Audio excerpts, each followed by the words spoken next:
Chegando para o nosso comentário dominical de hoje, eu começo mostrando e agradecendo ao senador Elmano Ferrer do Piauí o envio deste álbum de suas atuações durante 8 anos, não é? Como senador da República pelo estado do Piauí. Vamos então dar início ao comentário de hoje e eu trago um tema que é relevante. Jornalistas maduros, competentes, que não conversam fofocas, potocas, de colunas de um jornal qualquer ou de uma televisão qualquer. Eu estava com 2 colegas jornalistas, já maduros, né? Bem jovem ainda em relação a mim, mas com maturidade profissional já acima dos 50 anos de idade. E naquela roda que a gente fez para tomar um café, discutia-se o autoritarismo de alguns ministros do Supremo Tribunal Federal. A gente debatia o fato de que o Supremo ele manda prender, ele manda multar, ele manda fazer tudo direto. Quer dizer, é Supremo mesmo. Mas outro dia, eu comentando com eles, eu ouvindo o ministro Ives Gandra, eu o ouvi dizer que o Superior Tribunal Militar, o STM, ou TSM, Tribunal Superior Militar, ele é superior ao STF. E disse por quê? Porque ele é o mais antigo.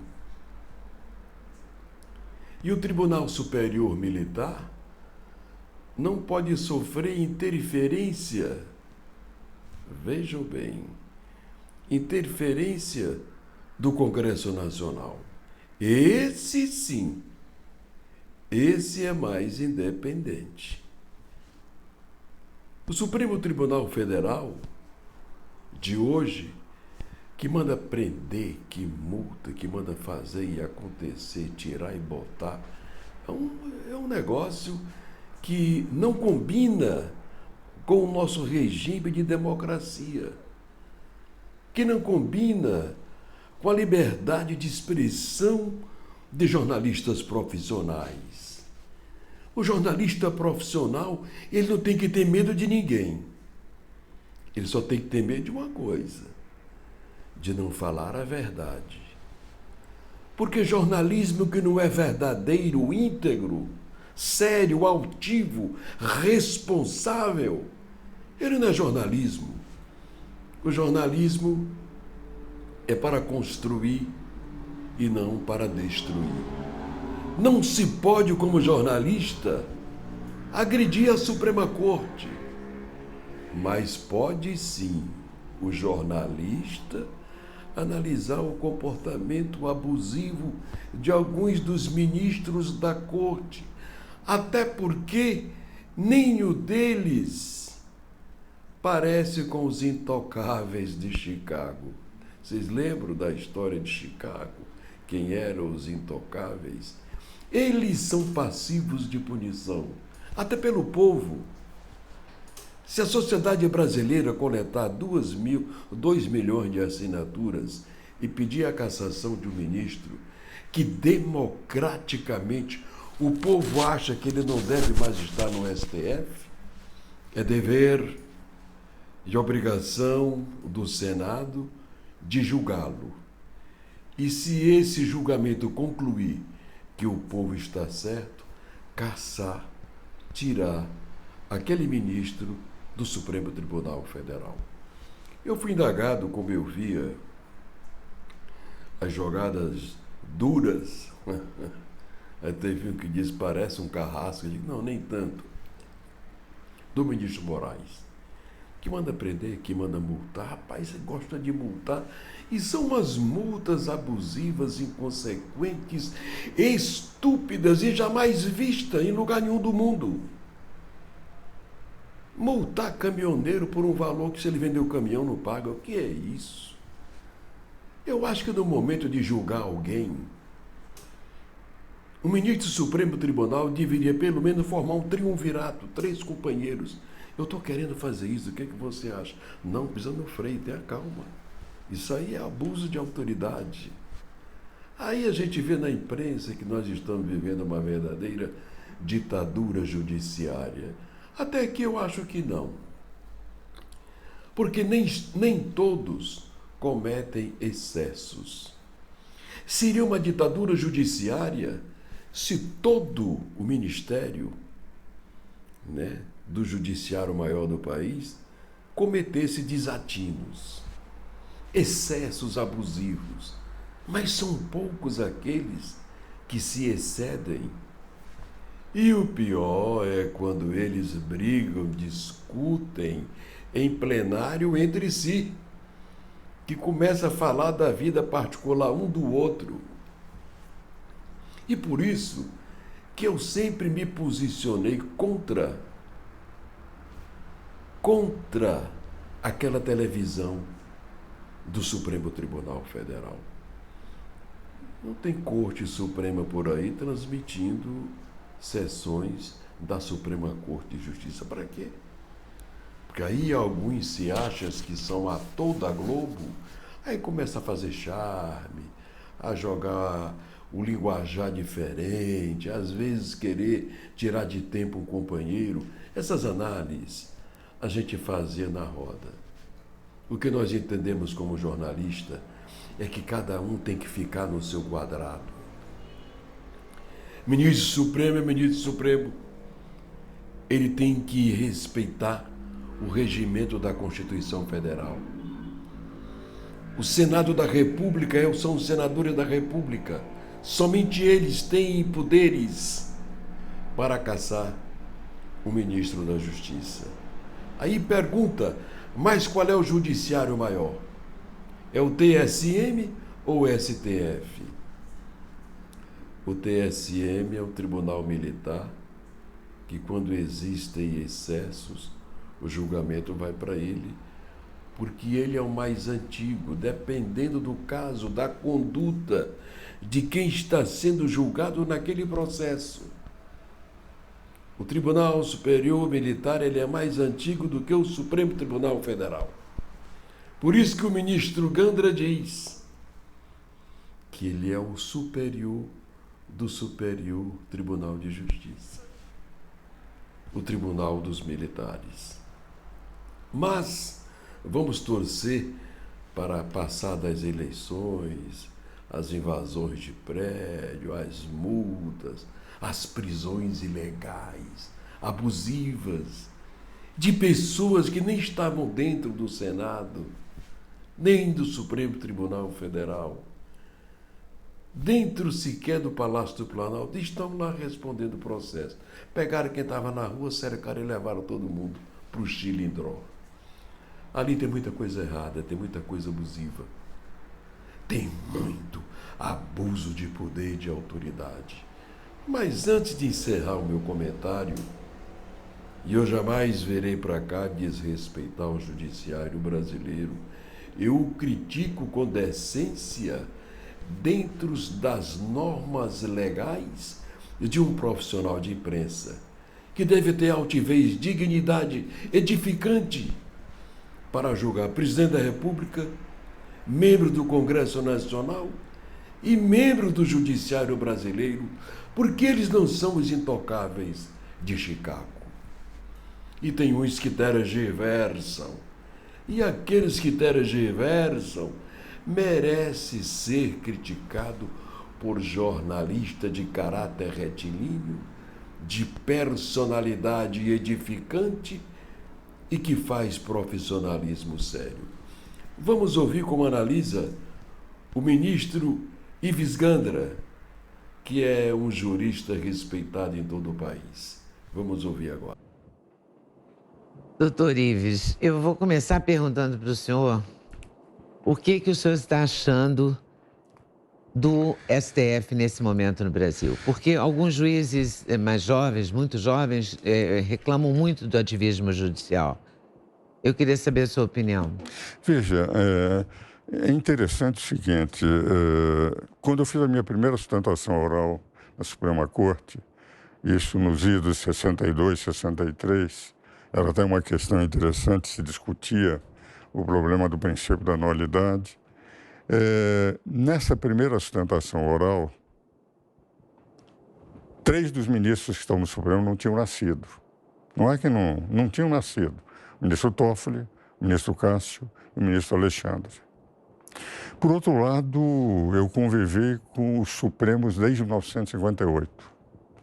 E conheci, tenho livros, Moreira Alves, por exemplo, eu tenho 31 livros escritos com Moreira Alves, que foram cadernos de pesquisas tributárias que nós todo ano publicávamos um livro de 400 a 500 páginas. E ele fazia sempre a palestra inaugural em simpósios nossos. Apesar de achar que há uma mudança da posição, eu tenho admiração pelo conhecimento jurídico dos 11 ministros.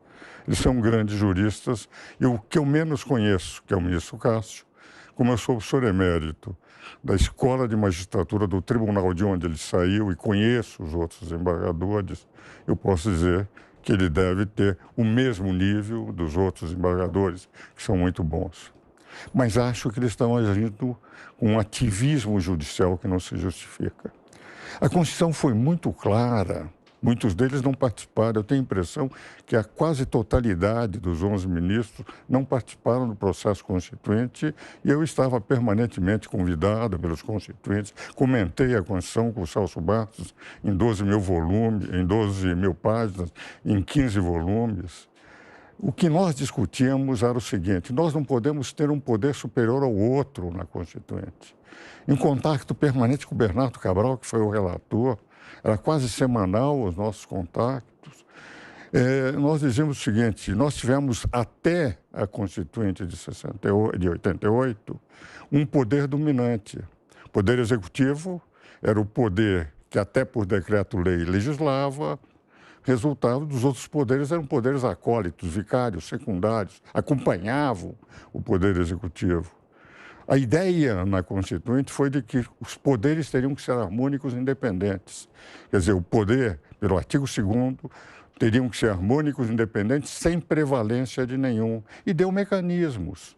Por exemplo, colocou para o Poder Judiciário, pelo artigo 103, parágrafo 2º, que mesmo nas ações diretas em constitucionalidade por omissão, não poderia fazer a lei em lugar do Congresso Nacional. Naquilo que a Constituição obrigava o Congresso a fazer, e eles não faziam, não podiam, não estavam fazendo. Eles tinham que declarar a omissão inconstitucional do Congresso Nacional e pedir para o Congresso fazer, o que demonstra que não podiam legislar. Por outro lado, davam ao Poder Legislativo o direito de preservar a sua competência legislativa. De tal forma que no artigo 49, inciso 11, dizia o seguinte: cabe ao Poder Legislativo, ao Congresso Nacional, zelar por sua competência normativa perante os outros 2 poderes, perante o Poder Judiciário, perante o Poder Legislativo, o que vale Executivo, o que vale dizer, não poderia permitir que invadisse a sua competência. O que vale dizer, se o Poder Judiciário invadir a competência do Poder Legislativo, pelo 49, inciso 11, diz o Constituinte que ele poderia zelar. Agora, eu não posso zelar dizendo, a maneira de zelar é chegar para o poder que está invadindo e dizendo, o senhor concorda em retirar a sua invasão? Dizendo, não é possível. Se eu tenho que zelar, eu tenho que zelar com instrumentos próprios e não ficar subordinado ao poder invasor. Então, eu tenho a impressão que o mecanismo da Constituinte foi pôr os 3 poderes em igualdade de condições. O que houve no país até 2003. Depois, quando num único mês saíram 3 ministros, o Sidney Sanches e o Moreira Alves, e houve uma modificação na composição, E aí começou-se, inclusive, a entender que havia muito processo, mesmo a emenda 45, que pretendeu dar uma compactação nos processos que chegavam à Suprema Corte. O que ocorreu é que eles passaram a invadir, a meu ver, competências do Legislativo e do Executivo. E isso, a meu ver, representa, de rigor, algo que o Constituinte não pensou, e com toda a admiração que eu tenho para os ministros do Supremo, com isso eu não concordo. Mas é a posição de um professor, eu não concordo com ele. Que tal, vocês gostaram de ouvir o ministro Ives Gandra? Quando o ministro Ives fala, eu paro para ouvir e para aprender muita coisa. Um conselho que eu posso dar como jornalista aos ministros, especialmente os mais jovens do Supremo Tribunal Federal, converse com o ministro Ives Gandra. Busquem a postura retilínea dele como jurista. Ele só é advogado, mas é respeitado. Tem conceito ilibado, conduta ilibada. Aliás, eu acho que homens como ele deveriam ficar no Supremo Tribunal Federal até esclerosar ou até a morte, 70, 80, 90 anos. Porque quando ele fala, só sai verbo de sabedoria para orientar os juristas, os advogados, juízes, desembargadores, ministros de Suprema Corte. Eu quero encerrar o comentário de hoje para dizer que existe uma insatisfação da sociedade com os abusos excessivos do ministro Alexandre Moraes, que tudo pode.